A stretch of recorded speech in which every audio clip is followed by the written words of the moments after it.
So Putin's war against Ukraine is not just about controlling a neighbor here. It's about restoring Russia's lost great power status and forcing the West to treat Moscow as an equal. The collapse of the Soviet Union ended that role, but Putin believes Ukraine's subjugation is the key to reclaiming it.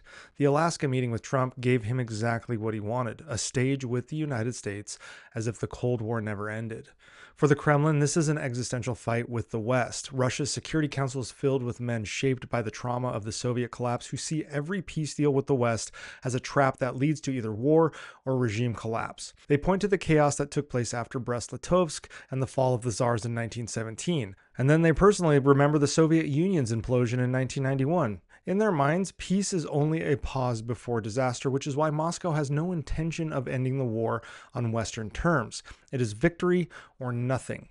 The pattern has been clear since Georgia in 2008. Russia picks fights with smaller neighbors, wraps it in nationalism, and sells militarism to its people as pride. But the rhetoric tells a different story, and it is evolving. Moscow now blames Europe for blocking peace rather than the United States, and that narrative is pushed at three audiences. First, to Trump and his circle, Russia offers itself as a co-equal partner if Europe is sidelined.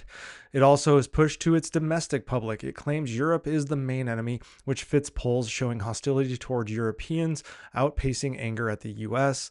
And to European voters, it whispers that nationalist governments could end the war if liberal elites were removed. At the same time, Putin wants to downgrade Ukraine and restore big power talks on nuclear arms, the Middle East, and strategic stability. His real demand is relief from sanctions that cripple finance and block advanced technology. Russia's defense industry can mass produce older systems, but it is falling way behind in advanced weaponry. Analysts warn this gap will grow without Western inputs. It's going to grow anyway. Putin does not want open borders or cultural exchanges. He wants access to capital and computer chips, not professors or students in the West. This is not new. Tsar Nicholas I once recalled Russia from Paris to keep out revolutionary ideas, freezing the country to preserve control. Putin is repeating the formula. Take what he needs from the West, shut out its values, and wait for fatigue to weaken opponents. His long game is simple. Survive, grind, and return to the table as a power Washington must actually engage, as he believes he is equal.